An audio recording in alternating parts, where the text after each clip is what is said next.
Hello everyone. So it's cold here in Colorado again. It's like 30. Yeah. It looks ugly. It's supposed to snow. Look at that. Over the mountains. Looks ugly as heck.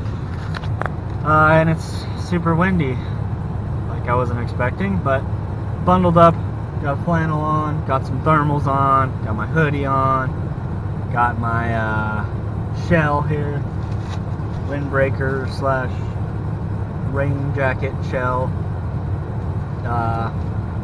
all that fun stuff. We'll see how this goes. Gonna fish this pond, maybe another pond.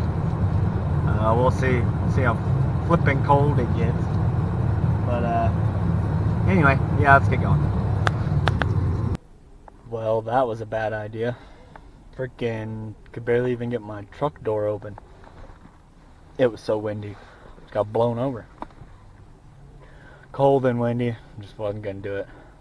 But I decided I'll make a tips video. But I know some of you want to see that fishing footage. So I got a clip that I haven't used. Pretty cool clip. Checking my gas pump. I'm pumping gas. But so yeah, it's from when Terrence and I went to a pond that we've never been to. Pretty cool. So, roll that beautiful bean footage.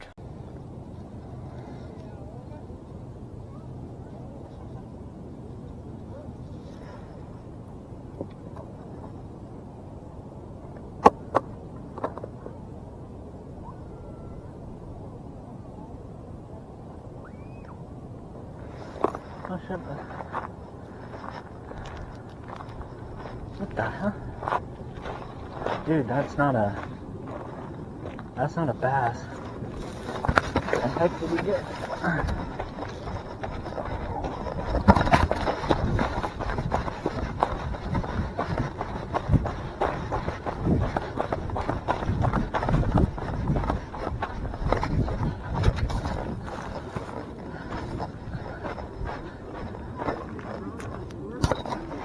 Huh? You got a trout?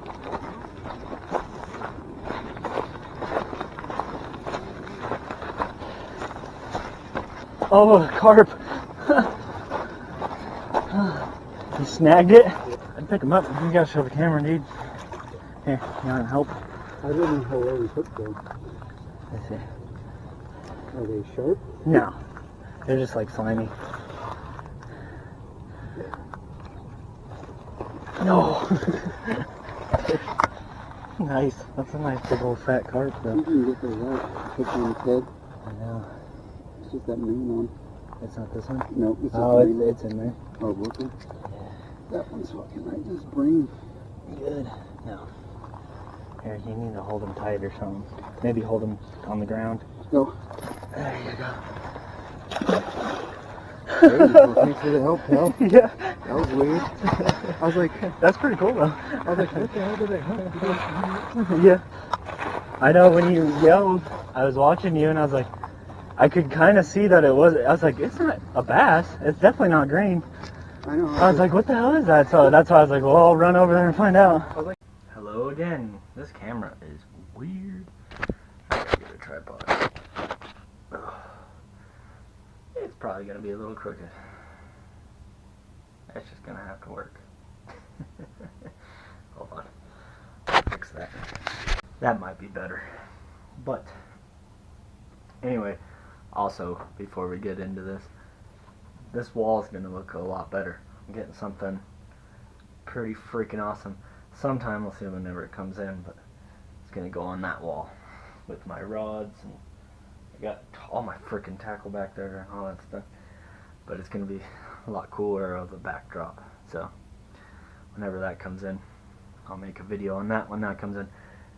But anyway, so I decided I was gonna do this video on something that I've been wanting to do a video on for a very long time. Now, that is pitching, not flipping. I don't really flip. To me, going like 10 feet up to the fish, no matter what cover they're in or what water clarity they're in. Going up to that in the boat is just detrimental, and I don't feel comfortable in it. I'm not saying that flipping's wrong. I mean, you know, it's a great technique, all that. It's just something that I don't feel comfortable in. I'd rather stay further back and do pitching. And it's something that I freaking love. It's great. And there's tons of videos on it, I know that, but I have things that are going to be different. Some little tips that I don't really see people talking about that, in my opinion, make a world of difference. So we're going to start here. I'll go through the rods and reels and line and lures that I like, and then we'll go out and I'll show you how to do it, how to practice it, how to get better at it, some tips for making better presentations and things like that. So first, gotta crack this guy open, of course. Why not? Alright, so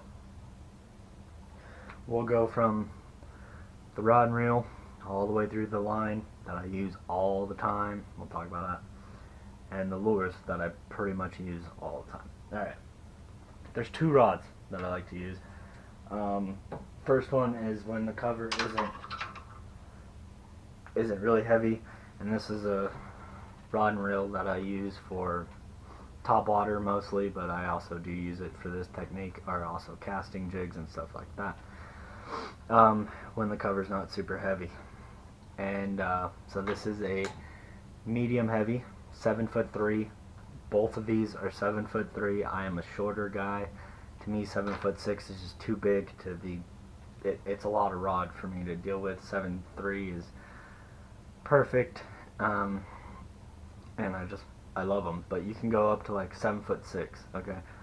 And this isn't my prime flipping rod. We'll get into that, but yeah, this is like for, you know, not as big of cover, stuff like that. I have a jig on there. You see that, a flipping jig. 7-to-1 gear ratio reel. This is a Abu Garcia Vendetta, Abu Garcia Revo SX. That doesn't really matter too much. But yeah, so this one I use for that, for less cover, and it's also just kind of a backup. But what I really use, and I recommend you use, is a heavy. And this is the 7'3" heavy Omen Black, 13 Fishing. No, I love them. Concept C. The thing I will say too about the Vendetta is, even though it is a medium heavy, they run pretty heavy, to be honest with you. Abu Garcia's, all their rods run actually a little heavier than a lot of companies, so it's actually pretty close to this heavy rod. It's not that much. It doesn't have quite less backbone than the 7'3", to be honest with you. So, or the 7'3" heavy 13, so they're actually pretty close. So that's the other thing. But the thing, and this is a tip that I really love, why I love this rod, not just the heavy. I mean, these rods are amazing. I have one also, a medium heavy for moving baits and stuff, 7'3" medium heavy, Omen Black too, that I use for moving baits. I love these rods, but the big reason for the flipping deal is the butt is smaller, which is far more comfortable to me. Even the Vendetta actually isn't really that big of a butt on it, but it's still a bit further out, and that's just kind of uncomfortable, and we'll get into that when I get outside and show you guys. But yeah, 7'3", heavy. This is actually an 8-to-1 reel, this Concept C. You can go with the 7-to-1 reels, you can go to the 8-to-1. I like the 8-to-1.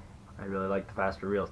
Now the big thing with faster reels is people think, oh, it's to yank them out of cover when, you know, they catch. Yes, it does help with that, obviously.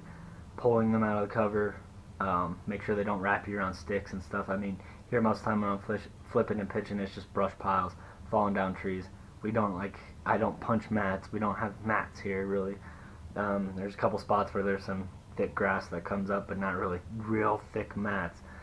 But so that is something to get them out of cover. Yes, the high-speed reels work for that. But the main reason why you want a high-speed reel is you're flipping it out there, they're pitching it out there, and you want to. I like to literally just cover, like say I'm fishing a brush pile, go everywhere along that brush pile. Usually a few times, you know. I like say like 5 times. I thoroughly pick apart a brush pile, and same with the falling down tree. I'm gonna stitch that tree, or whatever. So you want to pitch it out there, and usually they're gonna hit it on the first fall.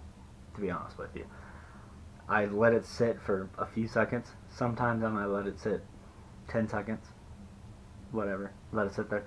Give it a couple pops probably. Let it sit again, and then going with another flip. So reel it in quick. That's what these are really good for. Reel it in quick, give it another flip. Sometimes if, depending on where we're at or whatever, I might just be, it's like a row of brush piles, and I might just be boop, boop, boop, boop, boop. We might just be going down bank, and I'll just be doing it quick. So it's nice to have the high speed gears. Get that thing in real quick, throw another pitch out there. Get that thing in real quick, throw another pitch out there. You know, especially when your boat's kind of drifting off. Now, also, for you bank fishermen, you're like, why do I need to know pitching? I'm on the bank, whatever. No, you can still pitch from the bank. There are some times where you are going to need that, and it will really help you with those, you know, right off the shore, those falling down trees and things like that, brush piles, whatever, that are right offshore, or there could even be a freaking growing tree. It will help you. So, yes, pitching is great on the boat, but you can still do it on the bank. So don't think, oh, I don't even need to know that. Whatever. So, I do it all the time from the bank. Anyway, so, talked about reel, talked about rod. Line, 65-pound braid. This is just Suffix braid, the advanced super line or whatever. Go with any braid, go with a nice, you know, like green. Godline makes a black, which is like a weird newer company that I've heard of. I'm actually gonna buy some of that. It's like 1,000 yards for like $30. So I want to check that out, and I might do a review on that when I finally get that stuff. But I usually use Suffix low vis green. Alright, 65-pound braid. Now, all the time, I don't care if it's dirty water or clear water, I throw a leader on. A fluorocarbon 25-pound AbrazeX Seaguar leader. You can do any fluorocarbon. I'm just saying that's what I use. Seaguar is awesome. That AbrazeX is actually really nice. Along those sticks and stuff, it does hold up a little bit better. Seaguar is expensive, I know. But 20 to 25-pound fluoro. Fluoro is super invisible. Even the 20 to 25-pound, it is great. Alright? It's because it does not shine that sun off of it, and it's actually very, very invisible stuff. So, but I go with 25. That's just what I always go with. Nice, strong, for that cover. Alright, and I will do a 2-foot leader, 2 foot, maybe up to 3 foot. That's usually about it. I usually just stick 2 foot. This is actually a little longer, but usually stick about 2 foot to 3 foot. That's it. This is more like 3. Yeah, the knot that I tie for that, Alberto knot. If you did not watch my knots video, go check that out. Alberto knot is great. The other one you can use is a double uni knot or a handshake knot. That is amazing as well, but the Alberto knot is a lot stronger, and it's great. And I like to leave more tag end like that, or even maybe even a little longer, just to make sure. I've never really had that problem, but it can happen. So yeah, look up how to tie an Alberto knot. I'm not going to go through another knot video that was kind of a pain. But the one that I did was good, it just was kind of a pain. So, but that knot's on there as well as a bunch of other knots that are the knots you should be using, so check that out if you haven't checked that out. Alright. So, that is pretty much it with the rod, reel, line. Now we'll talk about the lures that I like to use. I really don't use a whole lot of different lures. You saw a flipping jig, use that a lot, but that's more around brush piles and things like that. You're not going to be flipping a jig a whole lot in the weeds. I mean, you do it and whatever, but they hang up, you know. So you want something Texas rigged, a nice creature bait, weight on it. Alright, so here's just 4 of my favorites that I use a lot. And number 1 is a Havoc Pit Boss. Yeah, it's great, nice good appendages. This is an amazing flipping bait. Another thing, beaver bait. Obviously, beavers are known for flipping into heavy cover and things like that. They're really good into like punching and stuff like that. Just great for flipping around anything anyway. A D-bomb, Missile Baits D-bomb. This is one of my favorite of all time. I love this thing. And then of course it's got Rage Tails, a crawfish, really any craw.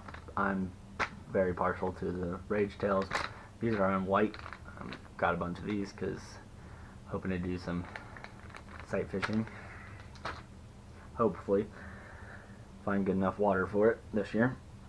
Last year really couldn't on the boat, but hopefully can find some clear water. Everywhere I've been's actually been pretty good so far this year, so hopefully it'll stay that way. But yeah, those 4 are really what I go with pretty much all the time. There's some other ones, I mean, but really whatever creature bait you're comfortable with. I don't really have too much of like why pick this, why pick that. Obviously, if I'm going with craw, it's a lot of times after full moons and things like that when craws really kind of get out a lot more. I talked about that in another video too, when craws spawn, and it's a good time to throw those.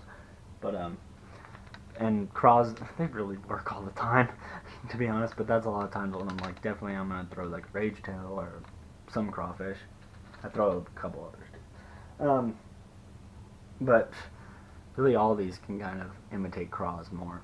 And I just, whatever I feel comfortable with, to be honest with you. So whatever you like the design of, whatever you've caught fish on, go and use it. Try it out. If it's not working, maybe try something else. That's it. One thing I will throw out there real quick is that I can't find it.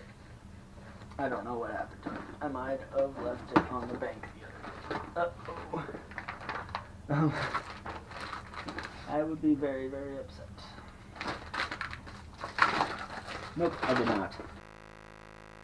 Thank goodness gracious. I like to leave these on the bank. But the other thing that I will say, scent. Use scent. It helps a lot. I use scent on all my plastics. Even the ones that have scent on them, like these D-bombs, I don't really like the smell of them, so I put my own scent on them. Our Rage Tails that come in that coffee scent, I don't like that either. I like garlic, our crawfish, both of them are really good. But also there's times where the shad work or whatever. Liquid Mayhem makes tons of different scents. Check them out. They're great stuff.